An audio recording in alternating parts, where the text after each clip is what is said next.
Marighella. Porque uma pedra em homenagem a guerrilheiro atrai ataques e aplausos em bairro nobre de São Paulo. Ingrid Fagundes. Da BBC News Brasil em São Paulo. Belinha não tem medo de chuva. Vamos, Belinha. Você vai ficar doente desse jeito, sua dona diz, puxando a coleira com as duas mãos. Debaixo da garoa, a cachorra gorda e branca se esforça para dar 2 passos e se aliviar sobre uma pedra. A mulher levanta as sobrancelhas pintadas, bufando. Você é terrível, e carrega a cachorra para longe. Na pedra, alta e de granito, há uma inscrição apagada. É preciso chegar perto para ler as letras impressas na superfície. Aqui tombou Carlos Marighella em 4/11/69, assassinado pela ditadura militar. A homenagem ao guerrilheiro Carlos Marighella, um dos principais líderes da luta armada contra a ditadura, está há 20 anos sobre uma das calçadas da Alameda Casa Branca, no Jardim Paulista, bairro de classe alta de São Paulo. Marighella também é o tema do filme que leva seu nome, dirigido por Wagner Moura, que estreou no Festival de Berlim em fevereiro, entre aplausos da imprensa estrangeira e declarações contrárias ao governo Jair Bolsonaro. Ainda sem data de exibição por aqui, a cinebiografia já atrai críticas de parte do público brasileiro. Foi na Alameda Casa Branca, na altura do número 800, que Marighella morreu depois de ser atingido por 4 tiros em uma operação comandada pelo então delegado do DOPS, Departamento de Ordem Política Social, Sérgio Paranhos Fleury. Instalada em 1999 na gestão do prefeito Celso Pitta, após um pedido assinado por intelectuais e nomes da cultura brasileira, a pedra marcaria o local da morte do guerrilheiro. Mas, por discordância dos prédios vizinhos, os planos foram alterados até ela parar em frente ao número 815. Ali também não encontrou sossego. Durante sua instalação, foi alvo de protestos. Um morador do prédio em frente exigiu a interrupção dos trabalhos aos berros, contou uma reportagem da Folha de São Paulo daquele ano. Não tem cabimento uma pedra, na beira da calçada, em homenagem a um terrorista. Vai virar um jazigo, uma baderna. Por que não numa praça? O homem teria dito enquanto os técnicos suspendiam o serviço. Por conta das reclamações, disseram vizinhos à BBC News Brasil, a pedra ficou onde está. Diante de uma saída secundária do edifício Porto Feliz, depois da lixeira, ao lado de uma árvore, pouco antes da próxima garagem. Escondida entre aparelhos urbanos, é difícil saber o que ela é. A placa que carregava os dizeres hoje marcados no mármore foi roubada depois da inauguração. Tudo isso, no entanto, não levou a seu esquecimento. Todos os anos, relatam os mesmos vizinhos, grupos se reúnem no local para gritar o nome de Marighella e bater palmas. Em 2013, a Comissão da Verdade do Estado de São Paulo e a viúva do guerrilheiro, Clara Chafe, fizeram um ato ali. Com menos regularidade, outras pessoas aparecem para vandalizar o marco. O último episódio aconteceu em janeiro, com a pichação das letras CCC, sigla identificada como Comando de Caça aos Comunistas, sobre o granito. Durante 2 tardes no bairro, a BBC News Brasil tentou entender como uma pedra, que nem no meio do caminho está, pode ter uma trajetória tão conturbada. Falam que era nazista, que matou o inocente, mas que também ajudou muita gente, diz o porteiro do edifício ao lado do 815. Apoiado no corrimão da escadaria que leva até a calçada, ele prefere não dizer seu nome, assim como a maioria dos entrevistados. Não sei direito quem era. Mas o cara do Tropa de Elite veio aí no ano passado, diz, dando um passo para trás quando a reportagem dá outro para frente. Quem foi Marighella? Perguntam-se os taxistas no ponto da esquina. Esse cara é comentado por muitas pessoas. Foi morto aqui, né? Volta e meia tem gente homenageando, diz um, careca e de barriga saliente. Um segundo taxista, negro, rosto magro, camisa branca, entra na conversa. É isso mesmo, tem pessoas que pegam táxi para ver a pedra. Não sei mais o que te contar, tem uns colegas mais velhos de ponto que. Um terceiro, entreouvindo o assunto, interrompe. Ele diz saber de quem estamos falando. Esse cara aí era esquerdista, né? O motorista dele era aquele Aloysio não sei o quê. O cara queria ser o Che Guevara brasileiro. Quando os colegas se afastam, o taxista negro diz não ter nada contra o guerrilheiro. Ele fala em um canto. Se o cara era contra algumas coisas, isso não justifica matar ninguém. Não sou a favor de tortura jamais, diz, ao pegar o celular. Avisa que está ligando para Doca, um amigo que pode ajudar a contar a história da pedra, da vizinhança e do próprio Marighella. Alguns minutos depois, Doca vem subindo a rua. Ele chega de cabelo despenteado, calça e jaqueta jeans surradas e all-star rosa desbotado, destoando dos moradores do Jardim Paulista. Seus olhos são de cores diferentes, um é azul, tomado pela catarata, o outro, castanho. O que sei da biografia é que ele tombou em prol da estabilidade democrática do país, diz sem perder tempo.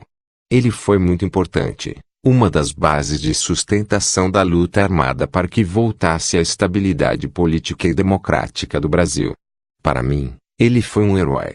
Ele e Carlos Lamarca. A reportagem pergunta se Doca, apelido de Joas, 54, é morador da região. Ele responde que circula pelos jardins há 30 anos, trabalhando como pedreiro e vivendo em pensões. Com a baixa do serviço, o dinheiro ficou apertado e hoje vive de favor no quarto cedido por um conhecido. Ele corrige a insinuação de que teria muitos amigos por ali. Amigos, não. Tenho colegas. Às vezes, quando estou sem, eles pagam o café, o almoço. Ele diz que sua formação política não vem da escola, já que não fez faculdade ou pós-graduação, mas de sua observação do que acontece na humanidade. E da experiência pessoal. Sua mãe, conta, criou filhos de guerrilheiros da luta armada em Pernambuco, crianças que cresceram como seus irmãos, e cuja história só foi conhecer depois da morte dela, em 1978. Os pais eram vizinhos que não voltaram para buscar os filhos. Aí me interessei em descobrir o que tinha acontecido e adquiri uma bússola chamada História. Fui vasculhar quem era Lamarca, Salvador Allende, Fulgêncio Batista. Com as mãos na cintura, numa pose que mistura estofo e autoridade, Joas dá um sorriso irônico, mostrando os 3 dentes da frente. Para ele, a sociedade brasileira precisa estudar, aprender o que foi a guerrilha, por que ela existiu e quem foram seus personagens. Nossa memória, ele diz, nossa memória é fraca.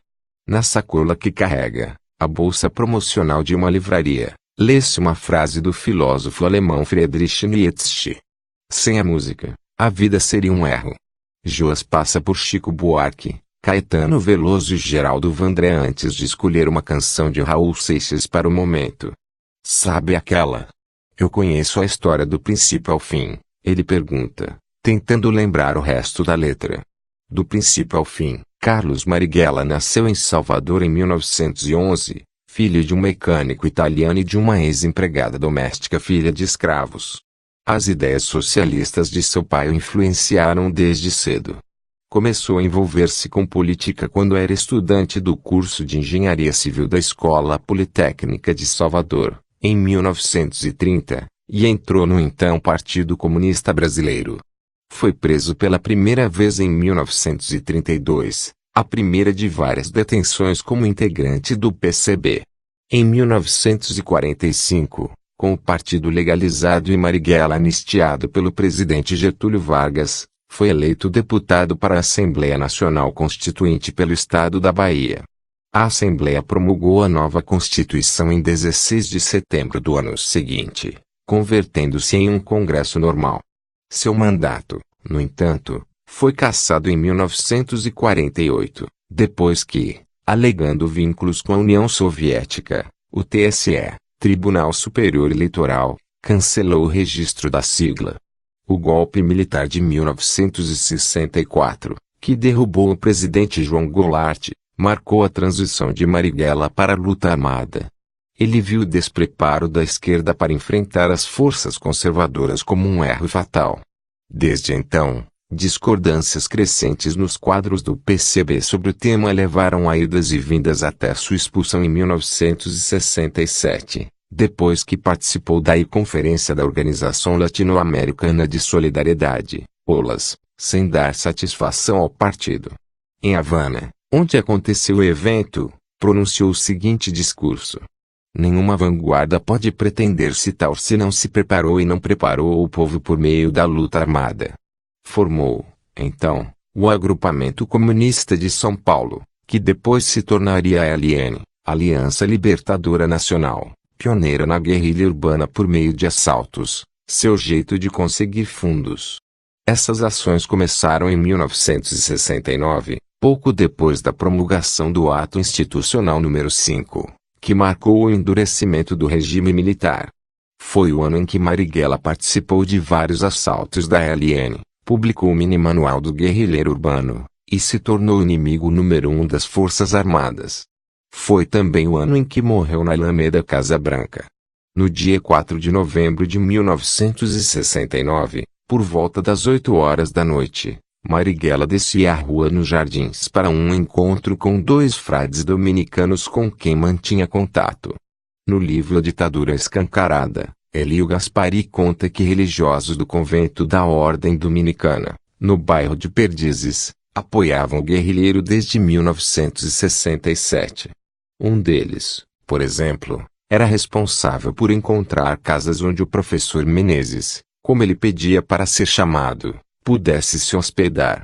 Marighella vinha descendo a rua, que parecia tranquila, sem saber que o DOPS havia montado uma campana no convento, descoberto suas ligações com os frades e detido 2 deles que, em sessões de tortura, revelaram como os encontros eram marcados.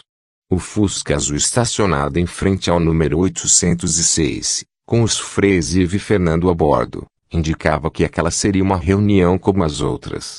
Nada mostrava que naquele quarteirão havia pelo menos 29 policiais distribuídos em 7 carros. Sabe-se que Marighella descia rumo ao Fusca, mas aí as versões começam a divergir. Em seu livro Combate nas Trevas, A Esquerda Brasileira, das ilusões perdidas à luta armada, o historiador Jacob Gorinder escreve que Marighella abriu a porta do Volkswagen, sentou-se no banco de trás e viu os frades pularem para fora antes do delegado Sérgio Fleury sair de seu esconderijo, intimá-lo a se render e já começar a atirar. Marighella foi atingido 4 ou 5 vezes, com um tiro fatal no peito. A versão oficial sobre sua morte dá conta de que houve um tiroteio e, como reconhecimento da operação, mais de 40 policiais foram promovidos por bravura pelo governo paulista. Mas uma análise pericial feita em 2012 a pedido da Comissão Nacional da Verdade concluiu que um dos tiros foi dado a curtíssima distância, menos de 8 centímetros, numa ação típica de execução. Segundo a Comissão da Verdade do Estado de São Paulo, essas informações mostram que o violento tiroteio descrito pelas forças policiais foi, na verdade, uma troca de tiros desastrada entre os próprios agentes. Marighella carregava um revólver que não chegou a ser disparado. Em 4 de novembro de 1969, anunciava a manchete da Folha de São Paulo da manhã seguinte, havia morrido o chefe do movimento terrorista no país. Sobrevivência da história. O marco serve para que a gente não esqueça dessa história. Liege diz à frente do prédio da esquina, o único comercial naquele quarteirão. Ela segura o celular, parece que esperando algo ou alguém, apoiada no corrimão da escada que leva à calçada.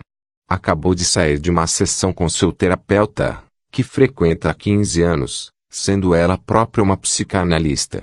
Liege convida a reportagem para sentar a seu lado no canteiro do edifício e estender a conversa. Como canta Chico Buarque, é uma página infeliz da nossa história. A ditadura, diz.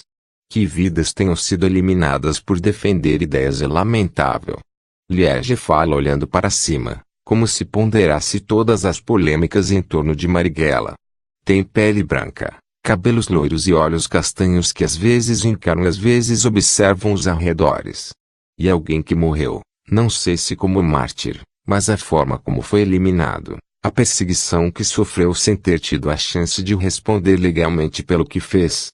É lamentável. Independentemente de ser visto como mal ou bom, tinha direito a isso. Apesar de frequentar a região há 15 anos, foi só há 2, quando se mudou para o bairro, que descobriu a homenagem. Disse que ficou surpresa por saber que lhe restava um pedaço da história. E por que uma pedra incomoda tanto? Ela questiona, os olhos ainda voltados para cima. Que verdade impertinente ela traz. O que denuncia sobre hoje? Do outro lado da rua, o porteiro de um edifício tenta responder. Ele fala por detrás do portão, enquanto os moradores entram e saem. Em voz baixa, diz que gosta da figura de Marighella, uma pessoa que lutava pelas minorias, pelos mais pobres, o que não existiria mais hoje, em tempos de desemprego, salários pequenos e reforma trabalhista.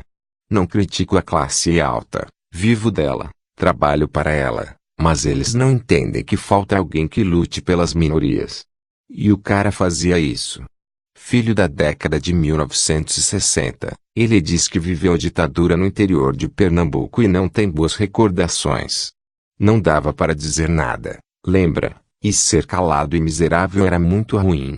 Ditador e terrorista, Paulo Afonso viveu o regime militar, mas diz que naquele tempo estava mais interessado nas músicas da Jovem Guarda. O advogado, nascido em 1953, chegou a fazer parte da MBD, partido contrário ao governista Arena, na faculdade, escolha que atribui a falta de opção. Na minha geração era Arena ou MDB. E os estudantes se debandavam para a esquerda, que era o MDB. Paulo estava voltando para casa no fim da tarde quando a reportagem o encontrou no meio da quadra, em frente ao Carina, edifício onde mora. Ele conhece a trajetória de Marighella, mas não concorda com o tratamento dado ao guerrilheiro. Como cidadão, gostaria de colocar que Marighella não era um homem que estava à procura da democracia. Ele queria instalar uma ditadura stalinista e maoísta no país. Portanto, continua, não haveria por que homenageá-lo como se fosse um herói. A gente não preserva nossa história. Como diz Mário de Andrade, somos Macunaíma. Não há sentido, ele não era um herói nacional. Ser contemporâneo do regime e acompanhar a movimentação ao redor da pedra de Marighella fizeram de Paulo um conhecedor desse personagem, o que não se pode dizer de seus vizinhos mais jovens. Ninguém sabe o que é. Se for tentar ler não dá, porque arrancaram a placa, diz, dando de ombros. Ande comigo, ordena a mulher que carrega um carrinho de bebê rua acima, alguns minutos depois. Ela entende que o assunto é Marighella e começa a falar sem desacelerar o passo. Tem o mito do Marighella, né? Diz em português com sotaque. Daniela, de 56 anos, é uma pesquisadora da USP de ascendência judaica. Ela conhece a homenagem, mas ignora a vida do homem por trás dela. Não sei direito. Era legal que contassem a história, né? Continua, apressada. Daniela vira para o lado e para um homem de calça social, camisa azul e quipá, que vem descendo a rua. E meu colega, explica. Ei, você sabe do Marighella? O homem para se entender, coçando os poucos cabelos por debaixo do quipá. Quen. Viu? Ninguém sabe direito, a mulher diz, as mãos sobre o carrinho e os olhos no bebê. Enquanto ela fala, seu colega parece se inteirar do assunto e decide participar. Lembra que instalaram a pedra de repente, sem ninguém saber do que se tratava. Ele chegou a pensar que teriam enterrado um corpo ali embaixo. Depois de ser enterrado como indigente no cemitério de Vila Formosa, em São Paulo, em 1969, Marighella, ou seus restos mortais, foram transferidos 10 anos depois para um túmulo desenhado por Oscar Niemeyer em Salvador. Na cerimônia, que aconteceu após ser decretada a anistia política, em 1979, leu-se um texto de Jorge Amado escrito para a ocasião. Achei isso porque vinha uma turma, deixava flores, como se tivessem enterrado alguém ali. É igual a gente vê na estrada, quando colocam uma cruz por causa de acidente, ele explica. O homem do quipá segue para outros assuntos, o absurdo do trânsito de São Paulo, quando Daniela chama uma mulher que passa do seu lado. Ei! O que você sabe sobre a pedra do Marighella? Ela pergunta de repente, fazendo a mulher arregalar os olhos. Aquilo é um mictório de cães, a outra responde. De calça jeans, tênis, mochila de marca e pulseira de prata, a vizinha parece apressada. Tem horário para ir ao médico. Amarraram uma placa para tentar mudar o nome da rua. Mas as pessoas boicotaram porque aqui não é Marighella. Ela continua, meio de lado, um pé para ir embora, o outro para ficar. Em setembro de 2012, alguém cobriu a identificação da Alameda Casa Branca com um adesivo que dizia Marighella. Ele foi rapidamente retirado. A vizinha, que se apresenta como médica e moradora do bairro há mais de 30 anos, justifica por que manter o nome Casa Branca é essencial. Ela explica que todas as ruas do Jardim Paulista têm nomes de cidades do interior, Lorena, Itu, Campinas, afinal, o bairro foi planejado assim. Daria trabalho mudar tudo. Viu? Você sabe mais. Daniela sorri para a vizinha e vai embora. O homem do que passe despede sem se apresentar. A médica também prefere ocultar seu nome. Além do trabalho que mudar o endereço daria, há outro motivo para que ela resista ao adesivo de Marighella e a pedra em sua memória. Porque ele era um terrorista. Sinto muito, a mulher continua, desafinando no fim da frase. Se o guerrilheiro foi uma figura importante, ela tem uma sugestão. Que faça uma praça, sei lá.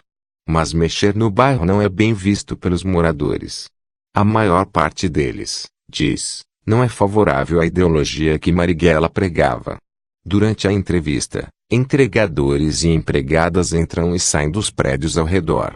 Alguns têm sacadas amplas, janelas grandes, árvores em frente. A maioria dos edifícios foi construída depois da morte do guerrilheiro, que marcou a história da Alameda. Isso a médica não nega. Lembra dos seus 15 anos, quando o pai de uma amiga, que era militar, dava um risinho ao ouvir onde ela morava. Na época, não entendia a graça. Ele dizia Alameda Casa Branca. E ria. Tudo ficou no passado.